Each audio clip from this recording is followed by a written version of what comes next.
मनुष्य के सारे संबंधों का आधार है अपेक्षा। पति कैसा हो जो मेरा जीवन सुख और सुविधा से भर दे। पत्नी कैसी हो जो सदैव मेरे प्रति समर्पित रहे। संतान कैसी हो जो मेरी सेवा करे, मेरा आदेश माने।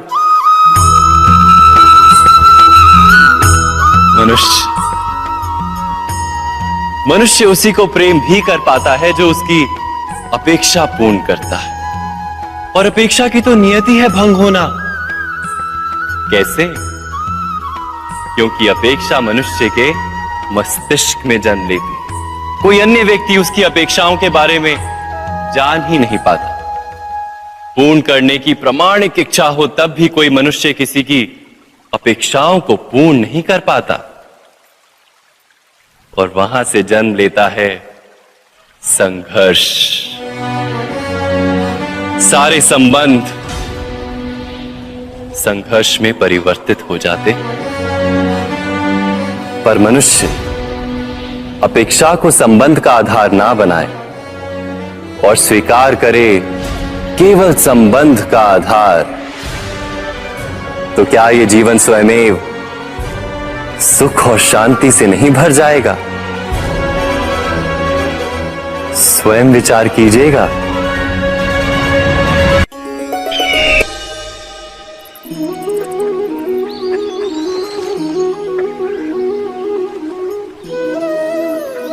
समय के आरंभ से ही मनुष्य को एक प्रश्न सदा पीड़ा देता है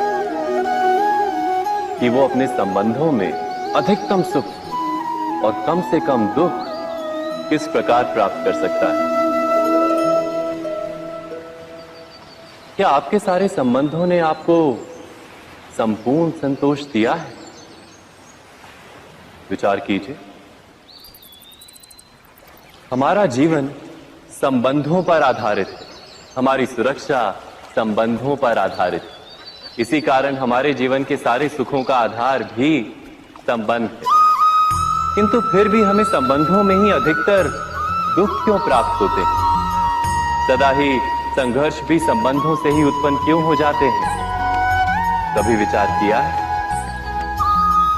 जब कोई व्यक्ति किसी अन्य व्यक्ति के विचार अथवा कार्य को स्वीकार नहीं करता, उसमें परिवर्तन करने का प्रयत्न करता है, तो संघर्ष जन्म लेता है। अर्थात जितना अधिक अस्वीकार उतना ही अधिक संघर्ष, और जितना अधिक स्वीकार उतना ही अधिक सुख। क्या ये वास्तविकता नहीं? यदि मनुष्य स्वयं अपनी अपेक्षाओं पर अंकुश रखे, अपने विचारों को परखे, किसी अन्य व्यक्ति में परिवर्तन करने का प्रयत्न ना कर स्वयं अपने भीतर परिवर्तन करने का प्रयास करे, तो क्या संबंधों में संतोष प्राप्त करना इतना कठिन? अर्थात क्या स्वीकार ही संबंध का वास्तविक अर्थ नहीं? स्वयं विचार कीजिए।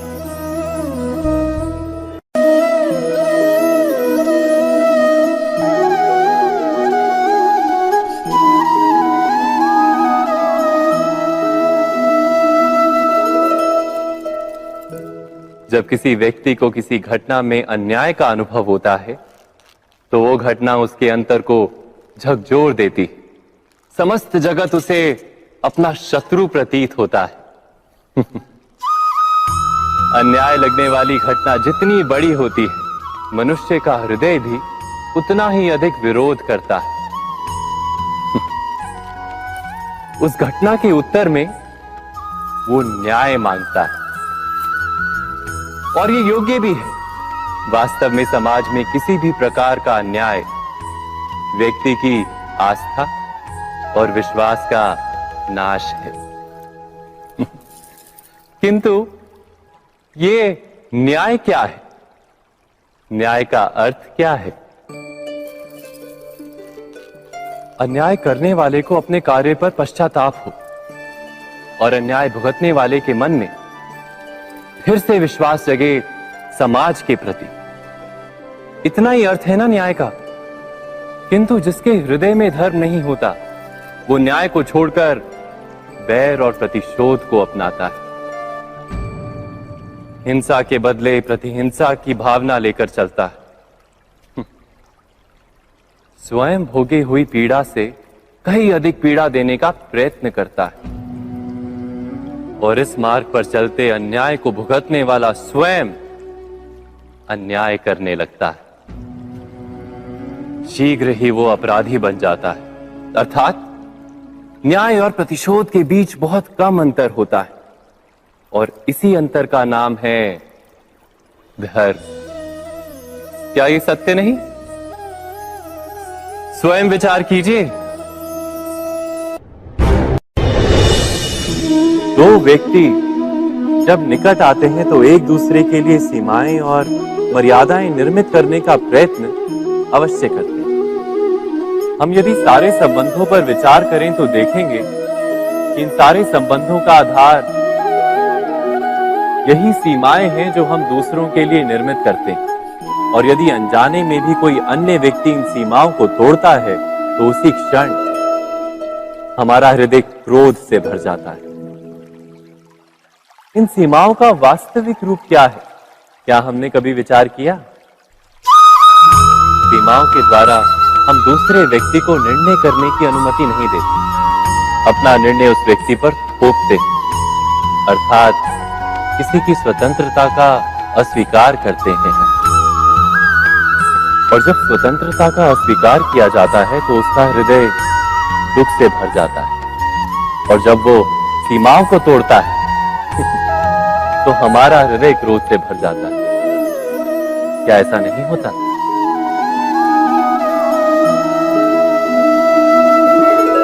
पर यदि एक दूसरे की स्वतंत्रता का सम्मान किया जाए तो किसी मर्यादाओं या सीमाओं की आवश्यकता ही नहीं होती। अर्थात जिस प्रकार स्वीकार किसी संबंध का देह है, क्या वैसे ही स्वतंत्रता किसी संबंध की आत्मा नहीं? स्वयं विचार कीजिए।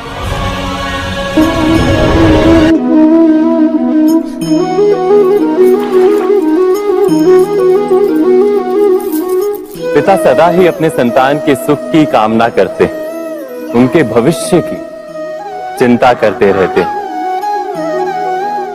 इसी कारणवश सदा ही अपने संतानों के भविष्य का मार्ग स्वयं निश्चित करने का प्रयत्न करते रहते हैं।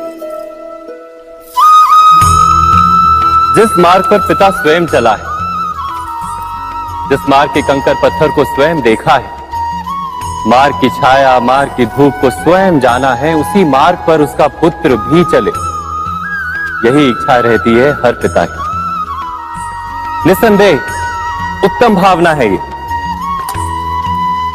किंतु 3 प्रश्नों के ऊपर विचार करना हम भूल ही जाते हैं। कौन से प्रश्न? प्रथम प्रश्न, क्या समय के साथ प्रत्येक मार्ग बदल नहीं जाते? क्या समय सदा ही नई चुनौतियों को लेकर नहीं आता? तो फिर बीते हुए समय के अनुभव नई पीढ़ी को किस प्रकार लाभ दे सकते हैं? दूसरा प्रश्न, क्या प्रत्येक संतान अपने माता पिता की छवि होता है? हाँ, संतानों को संस्कार तो अवश्य माता पिता देते हैं, किंतु भीतर की क्षमता तो ईश्वर देते हैं। तो जिस मार्ग पर पिता को सफलता मिली है, विश्वास है कि उसी मार्ग पर उसकी संतानों को भी सफलता और सुख प्राप्त होगा। तीसरा प्रश्न, क्या जीवन के संघर्ष और चुनौतियां लाभकारी नहीं होती? क्या प्रत्येक नया प्रश्न एक नए उत्तर का द्वार नहीं खोलता? तो फिर संतानों को नए नए प्रश्नों, संघर्षों और चुनौतियों से दूर रखना, ये उनके लिए लाभ करना कहलाएगा या हानि पहुंचाना? अर्थात जिस प्रकार संतान के भविष्य का निर्माण करने के बदले उसके चरित्र का निर्माण करना श्रेष्ठ है, वैसे संतानों के जीवन का मार्ग निश्चित करने के बदले उन्हें नए संघर्षों के साथ जूझने के लिए मनोबल व ज्ञान देना अधिक लाभदायक नहीं होगा? स्वयं विचार कीजिए। सबके जीवन में ऐसा प्रसंग अवश्य आता है कि सत्य कहने का निश्चय होता है हृदय में, किंतु मुख से सत्य निकल नहीं पाता। कोई भय मन को घेर लेता है। किसी घटना अथवा प्रसंग के बारे में बात करना या फिर स्वयं से कोई भूल हो जाए उसके बारे में कुछ बोलना, क्या ये सत्य है? नहीं, ये तो केवल तथ्य है। अर्थात जैसा हुआ था वैसा केवल बोल देना सामान्य सी बात है। किंतु कभी कभी उस तथ्य को बोलते हुए भी भय लगता है। कदाचित किसी दूसरे की भावनाओं का विचार आता है मन, दूसरे को दुख होगा ये भय भी शब्दों को रोकता है। तो ये सत्य क्या है? क्या हमने कभी विचार किया है? जब भय रहते हुए भी कोई तथ्य बोलता है तो वो सत्य कहलाता है। वास्तव में सत्य कुछ और नहीं, केवल निर्भयता का दूसरा नाम है। और निर्भय होने का कोई समय नहीं होता, क्योंकि निर्भयता आत्मा का स्वभाव है। अर्थात क्या प्रत्येक क्षण सत्य बोलने का क्षण नहीं होता?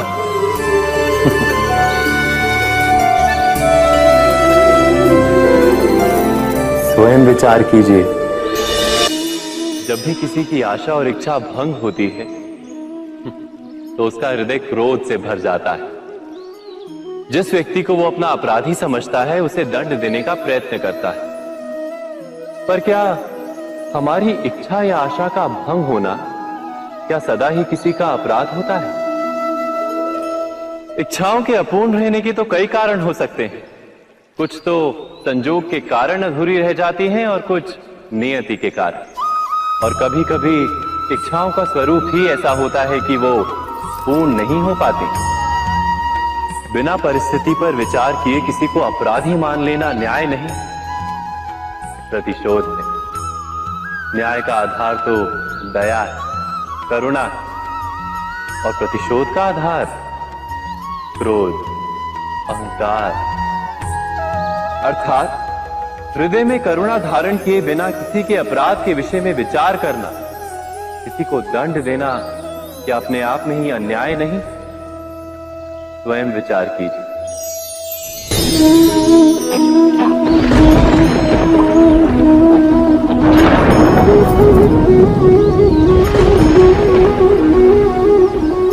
सपनों और पूर्वाभासों के आधार पर हम भविष्य के सुख दुख की कल्पना करते हैं।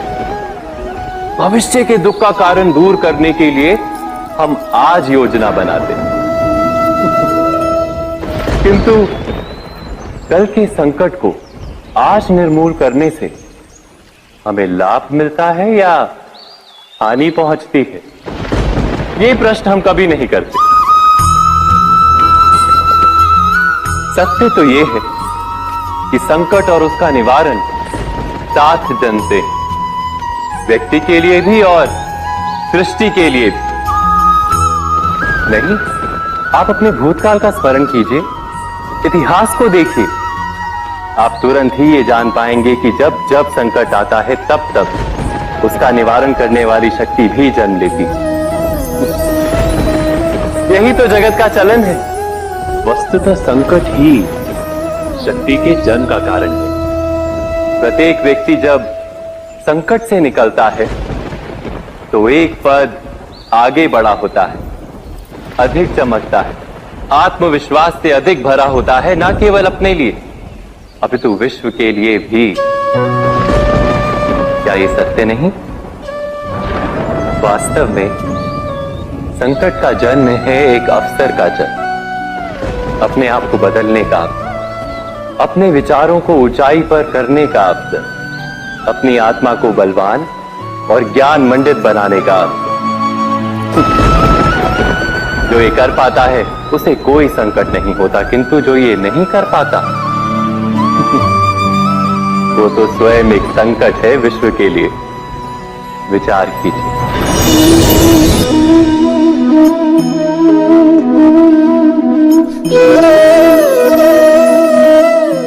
परंपरा में धर्म बसता है और परंपराएं ही धर्म को संभालने का कार्य करती हैं, ये सत्य है। पर क्या केवल परंपरा ही धर्म है? विचार कीजिए। सत्य तो यह है कि जिस प्रकार पाषाण में शिल्प होता है, उसी प्रकार परंपरा में धर्म होता है। इस पत्थर में शिल्प है, ये पत्थर शिल्प नहीं।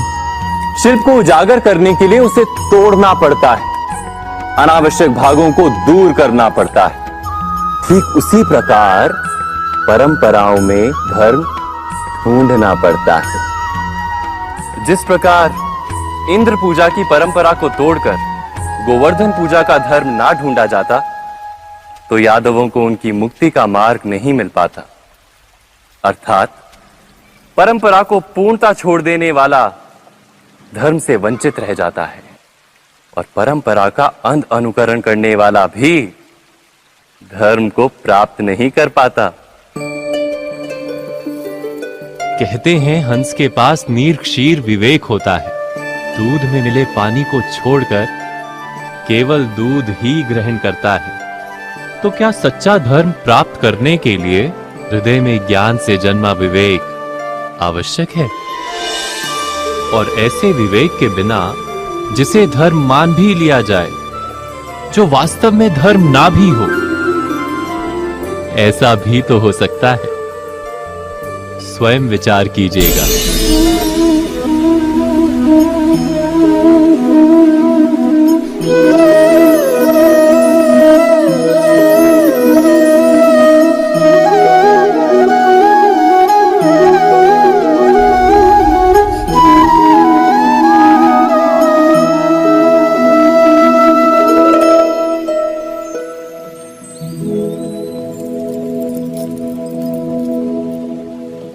भविष्य के आधार पर सब आज का निर्णय लेना चाहते हैं।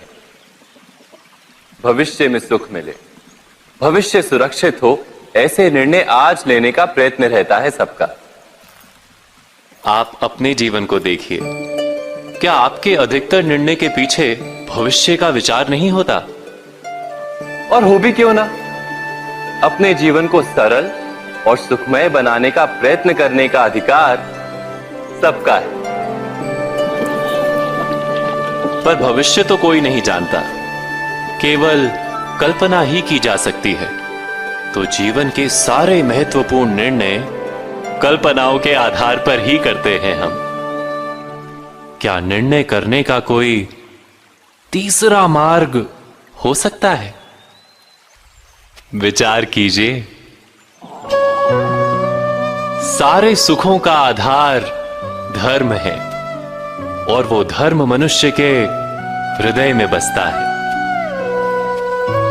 तो प्रत्येक निर्णय से पूर्व स्वयं अपने हृदय से ये प्रश्न अवश्य पूछ लेना कि ये निर्णय स्वार्थ से जन्मा है या धर्म से। क्या इतना पर्याप्त नहीं? भविष्य के बदले धर्म का विचार करने से क्या भविष्य अधिक सुखपूर्ण नहीं होगा? स्वयं विचार कीजिए।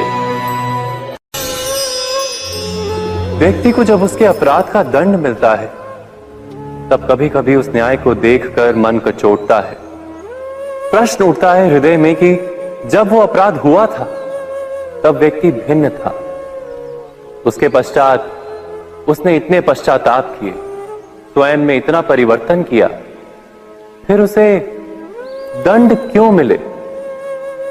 पर जहां आघात होता है, वहां प्रत्याघात भी होता है। जैसा कर्म वैसा फल। यदि किसी को प्रेम दोगे तो सुख प्राप्त होगा, यदि किसी की हत्या करोगे तो मृत्यु दंड मिलेगा। जैसा कार्य वैसा ही न्याय। तो फिर प्रायश्चित और पश्चाताप का कोई मूल्य नहीं है? अवश्य है मूल्य। प्रायश्चित और पश्चाताप मनुष्य की आत्मा को बलवान करता है। आने वाले दंड को स्वीकार करने के लिए मनुष्य को तैयार करता है। अर्थात बिना प्रायश्चित के दंड स्वीकार करने का कोई मूल्य है? स्वयं विचार कीजिए।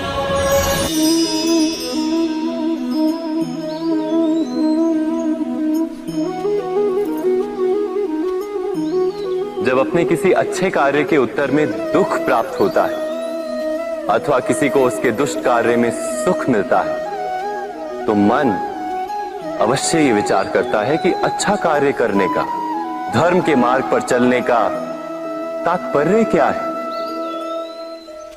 पर दुष्ट आत्मा को क्या प्राप्त होता है ये भी देखिए। दुष्टता करने वाला हृदय सदा चंचल रहता है, अकुलाता रहता है। मन में सदा नए नए संघर्ष उत्पन्न होते हैं। अविश्वास उसे जीवन भर दौड़ाता है। क्या ये सुख है? जबकि धर्म पे चलने वाले, अच्छा कार्य करने वाले, सच्चरित्र व्यक्ति का हृदय शांत रहता है। परिस्थितियां उसके जीवन के सुख में बाधा नहीं बनती। समाज में सम्मान और मन में संतोष रहता है सदा। अर्थात अच्छा बर्ताव भविष्य में किसी सुख का मार्ग नहीं, अच्छा बर्ताव स्वयं सुख, अथवा बुरा बर्ताव भविष्य में किसी दुख का मार्ग नहीं। अधर्म उसी क्षण दुख उत्पन्न करता है। धर्म से सुख नहीं, धर्म स्वयं।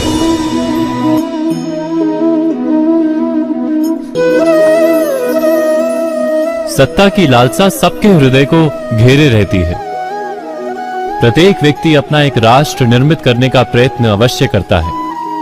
फिर वो राष्ट्र कुरु राष्ट्र की भांति बहुत बड़ा हो या फिर अपने परिवार तक सीमित हो, वो सत्ता प्राप्त करने का प्रयास अवश्य करता है। किंतु सत्ता का वास्तविक रूप क्या है? क्या हमने कभी विचार किया है? एक मनुष्य जितने अधिक लोगों के जीवन को प्रभावित कर सके, जितने अधिक लोगों के जीवन की स्वतंत्रता पर अंकुश रख सके, उतनी ही अधिक सत्ता का अनुभव करता है वो। सत्ता का वास्तविक रूप ही है अन्य के जीवन पर स्वयं का प्रभाव। किंतु क्या वास्तविक प्रभाव प्रेम, दया, करुणा और धर्म से निर्मित नहीं होता? जब भी मनुष्य कठोरता और अधर्म से सत्ता प्राप्त करने का प्रयत्न करता है, तब वो दूसरों के हृदय में विरोध अथवा विद्रोह को जन्म देता है। और परिणाम कुछ इस प्रकार।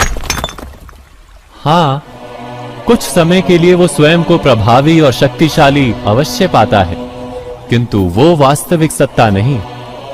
यही कारण है कि भृगु और वशिष्ठ जैसे ऋषियों की आज भी पूजा की जाती है, रावण और हिरण्यकश्यप की नहीं। इस पर तो आप विचार अवश्य करें। सत्य कहा ना?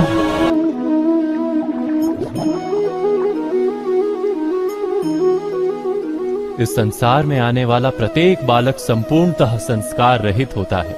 उसके अंतर पर ना किसी अच्छे संस्कार के चिन्ह अंकित होते हैं, ना ही बुरे संस्कार के। अर्थात जन्म से बालक में ना कोई गुण होता है और ना ही कोई दोष। तो ये दोष अथवा गुण किस प्रकार प्राप्त होते हैं? क्या हमने कभी विचार किया है?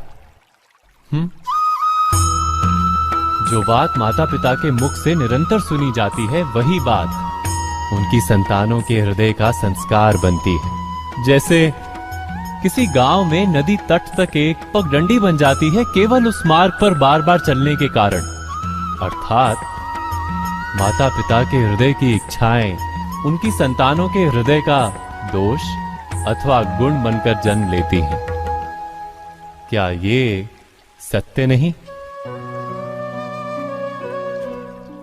पर फिर भी जब उनकी संतानों में कोई दोष दिखाई देता है, तो माता पिता आश्चर्य और दुख से भर जाते हैं। माता पिता का हृदय ये प्रश्न करता है कि उनकी संतानों में ये कुसंस्कार आए कहां से? सत्य तो यही है कि माता पिता अपनी संतानों को अनजाने में ही कुसंस्कार के बीज दे देते हैं, जो उनके संतानों की हृदय भूमि पर कुसंस्कार का वृक्ष बनकर उगता है। अर्थात अपनी संतानों को सुसंस्कारी और धर्ममय बनाने की आशा रखने वाले प्रत्येक माता पिता को प्रथम अपने हृदय की इच्छाओं पर अंकुश रखना क्या अनिवार्य नहीं?